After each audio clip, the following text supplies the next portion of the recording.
అదే మరిగా దేశ కడాన లెప్రసీ పేషెంట్స్ కూడా డబ్బులు ఇవ్వాలంటే వాళ్ళకి మనసు రాకపోతే 7,033 మందికి 6,000 రూపాయల చొప్పున ఇచ్చాం.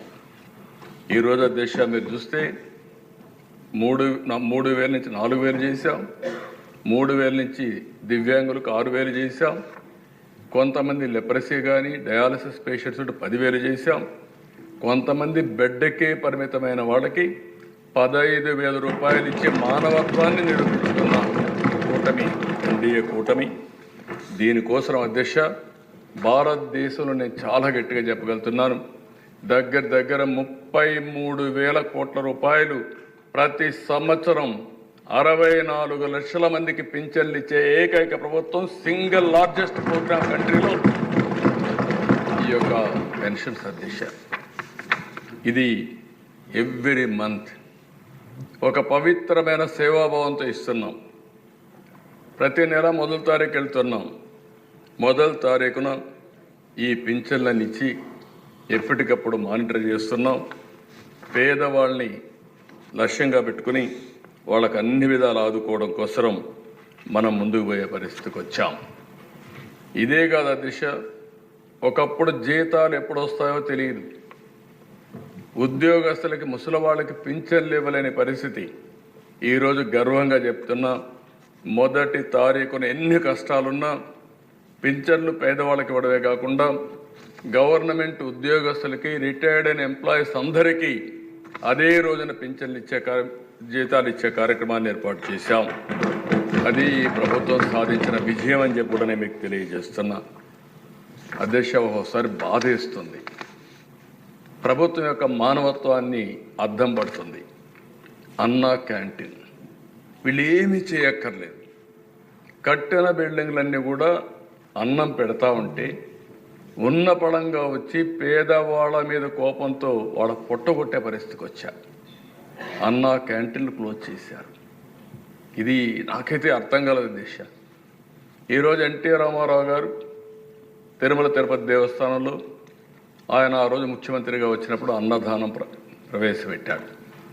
ఈరోజు 2,000 కోట్ల రూపాయలు కార్పస్ వచ్చింది, వడ్డీతో ఇంకా చాలామంది దానం చేస్తున్నారు. అంటే ఈరోజు ఒక సంకల్పం అనేది ఎవరు చేశారనేది కాదు, అది మంచా చెడా అని ఆలోచించకుండా ఈరోజు అదే కానీ తర్వాత వచ్చిన టీటీడీ బోర్డు కానీ లేకపోతే ముఖ్యమంత్రులు కానీ తిరుమలలో అన్నదానాన్ని కూడా వద్దని చెప్పి క్యాన్సిల్ చేసి ఉంటే ఏమైంది అధ్యక్ష? ఆ విధంగా చేయలేదు కాబట్టి అది కంటిన్యూ అయ్యే పరిస్థితి వచ్చింది.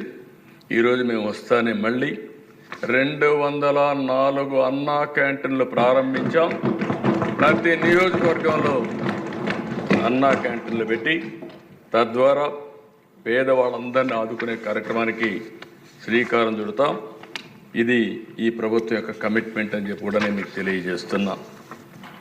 అదే మరిగా దిశ, ఈరోజు మనం ఒకసారి చూస్తే ఈరోజు దీపం కార్యక్రమం పేదవాళ్ళ కోసం ఏదైతే ఎన్నికల మేనిఫెస్టోలో మేము చాలా స్పష్టంగా చెప్పాం, దాని ప్రకారం ఈరోజు 3 ఉచిత గ్యాస్ సిలిండర్లు ఇస్తామని హామీ ఇచ్చాం. ఇప్పటికే 1 రిలీజ్ చేశాం, 3 కూడా ఇచ్చేదానికి సిద్ధపడ్డాం. ఈరోజు మీరు చూస్తే 48 అవర్స్లో వాళ్ళు కట్టిన తర్వాత తిరిగి వాళ్ళకి డబ్బులన్నీ కూడా రీపే చేస్తున్నాం. ఈ ఒక్క ప్రోగ్రాంలో 2,684 కోట్ల రూపాయలు ఖర్చు అవుతుంది. ఇప్పటికే 1 కోటి మంది రిజిస్ట్రేషన్ చేసుకున్నారు, 80 లక్షల మందికి ఇచ్చాం. 686 కోట్ల రూపాయలు ఈ కార్యక్రమం కింద 93 లక్షల మందికి ఇప్పుడు లేటెస్ట్ మనోహర్ గారు చెప్పినట్టు 93 లక్షలకి ఇచ్చాం.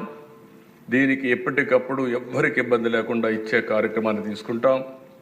దీపం పెట్టింది నేను మొట్టమొదటిసారి ముఖ్యమంత్రిగా వచ్చినప్పుడు పెట్టాం అధ్యక్ష, సమైక్య ఆంధ్రప్రదేశ్లో. ఈరోజు మళ్ళీ గర్వంగా ఫీల్ అవుతున్నాం. ఆడబిడ్డలు ఎవ్వరికీ ఇబ్బంది లేకుండా వంట గ్యాస్ ఉచితంగా ఇచ్చే కార్యక్రమానికి ఎన్డీఏ శ్రీకారం చుట్టాం. ఇది ఒక పెద్ద అచీవ్మెంట్ అని చెప్పి కూడా నేను మీకు తెలియజేస్తున్నా. ఇదే కదా అధ్యక్ష, ఈరోజు ఈ సభ ద్వారా నేను ఒకటే హామీ ఇస్తున్నా, తొందరలోనే ఇప్పటికీ డిఎస్సి అనౌన్స్ చేశాం, దానికి కూడా శ్రీకారం చుడతాం. రాబోయే సంవత్సరం 16,384 ఉద్యోగాలు ఏవైతే చెప్పామో రిక్రూట్ చేసి ట్రైన్ చేసి పోస్టింగ్స్ ఇచ్చి పాఠశాలలు ఓపెన్ చేస్తామని చెప్పి కూడా నిరుద్యోగులందరికీ హామీ ఇస్తున్నాం. దానికి కూడా శ్రీకారం చుడుతున్నాం. ఇది కాకుండా దిశ ఇబ్బందులు ఎన్నున్నా ఇచ్చిన హామీలు నిలబెట్టుకుంటామని చెప్పాం. మే నెలలో తల్లికి వందనం, ఎంతమంది పిల్లలున్నా అంతమందికి డబ్బులు ఇచ్చే కార్యక్రమానికి శ్రీకారం చుడతాం. ఆ కార్యక్రమాన్ని కూడా ముందుకు తీసుకెళ్తాం. ఇంకో పక్కన రైతు భరోసా ఏదైతే చెప్పామో next instalment government of India ఇస్తుంది. దాంతో జమ చేసి 3 ఇన్స్టాల్మెంట్స్లో ప్రతి ఒక్క రైతుకు కూడా రైతు భరోసా కింద 20,000 చెప్పాము. దాన్ని ఫుల్ఫిల్ చేస్తామని చెప్పి కూడా నేను మీకు తెలియజేసుకుంటున్నాను. గవర్నమెంట్ ఆఫ్ ఇండియా 6,000 ఇస్తారు, మనం ఒక 14,000 ఇస్తాం. 2 మ్యాచ్ చేసి 20,000 ఇచ్చే కార్యక్రమానికి ముందుకు పోతాం. ఇది కాకుండా దిశ మత్స్యకారులు 20,000 రూపాయలు ఇస్తా అన్నాం. వాళ్ళు కూడా చేపలు వేటకు పోలేని పరిస్థితి ఉంటుంది. ప్రతి సంవత్సరం హాలిడే ఇస్తాం. ఆ హాలిడే సమయం ముందుగానే వాళ్ళకి ఇవ్వాల్సిన 20,000 కూడా వాళ్ళకు ఆర్థిక సహాయం చేసి వాళ్ళను కూడా ఆదుకుంటామని చెప్పి ఈ సభ ద్వారా తెలియజేస్తున్నా.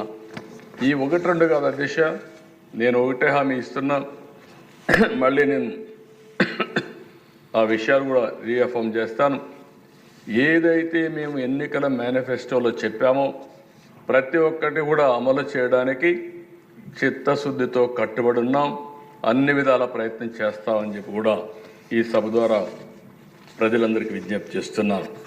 అయితే అధ్యక్ష, ఇక్కడ 2-3 విషయాలు మీ అందరికీ తెలియజేయాల్సిన అవసరం ఉంది. గడిచిన 5 సంవత్సరాల్లో ఏం జరిగిందో ఒక్కసారి మీరు ఆలోచిస్తే నేను 4-5 స్లైడ్స్ చూపిస్తాను. మీ అందరికి ఒక ఆలోచన వస్తుంది.